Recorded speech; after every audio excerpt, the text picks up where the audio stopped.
সেই এসআই সন্তোষ গণ অভ্যুত্থানের মাধ্যমে ছাত্র জনতার রায়ে সঠিক শাস্তি পেয়েছে বলে আমরা বিপ্লবীরা মনে করি। বিবি সাদা পোশাকে সেই ফ্যাসিস্ট আমলের মতো তাকে গ্রেপ্তার করেছে। আমরা এর তীব্র প্রতিবাদ এবং নিন্দা জানাচ্ছি। আমাদের জীবন যদি নিরাপদ না থাকে তাহলে অন্তর্বর্তীকালীন সরকারের কোনো প্রকারের কোনো বৈধতা নেই। এনসিপির যুগ্ম সদস্য সচিব মাহিন সরকার বর্তমানে আসছেন। মাহিন সরকার। উপস্থিত ছাত্র জনতাকে ধন্যবাদ দিয়ে আমি আমার বক্তব্য শুরু করতে চাই।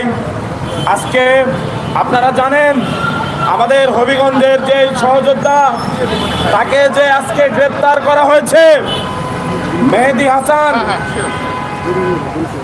তাকে গ্রেপ্তার করার সুনির্দিষ্ট কোনো কারণ কিন্তু পুলিশ দেখাতে পারে নাই।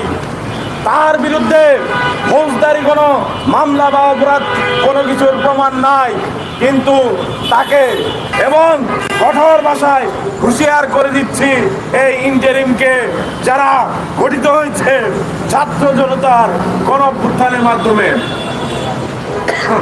এবং যেই হবিগঞ্জ জেলায় 9 জনকে গান পয়েন্টে নিয়ে এই এসআই সন্তোষ হত্যা করেছে, সেই এসআই সন্তোষ গণ অভ্যুত্থানের মাধ্যমে ছাত্র জনতার রায়ে সঠিক শাস্তি পেয়েছে বলে আমরা বিপ্লবীরা মনে করি। শুধু তাই নয়, আমরা এই ইন্টারিমের প্রতি প্রশ্ন রাখতে চাই। আমি মাহিন সরকার, আমার নামে জুলাইয়ে 3টি মামলা হয়েছে, এটি আমি জানি। এর সামনে ভবিষ্যৎ কি আমরা তো জানি। গত বছরের 5 আগস্ট ডক্টর মোহাম্মদ ইউনূস সংসদ ভবন এলাকায় তিনি জুলাই ঘোষণাপত্র পাঠ করেছেন।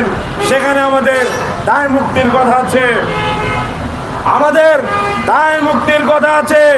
বাংলাদেশের সকল পলিটিক্যাল পার্টির নেতারা খুশি মনে গিয়ে সেখানে জুলাই সনদে স্বাক্ষর করেছে।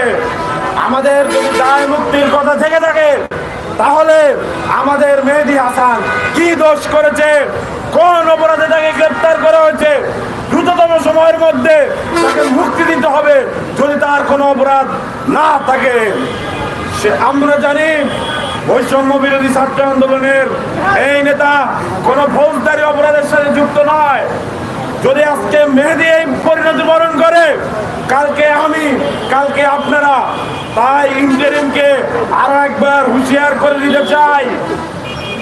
বৈষম্য বিরোধী ছাত্র আন্দোলনের একজন সাবেক সমন্বয়ক হিসাবে বলতে চাই, যদি মেহেদীকে কোনো কারণ ছাড়াই ভাবে গ্রেপ্তার করে রাখা হয় তাহলে বৈষম্য বিরোধী ছাত্র আন্দোলন এবং অন্যান্য সকল সহযোদ্ধা পার্টি যারা আছে সবাইকে নিয়ে কঠোর আন্দোলন গড়ে তোলা হবে।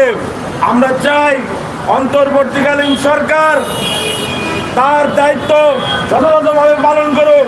তার দায়িত্ব কেবল নির্বাচনে সীমাবদ্ধ নয়।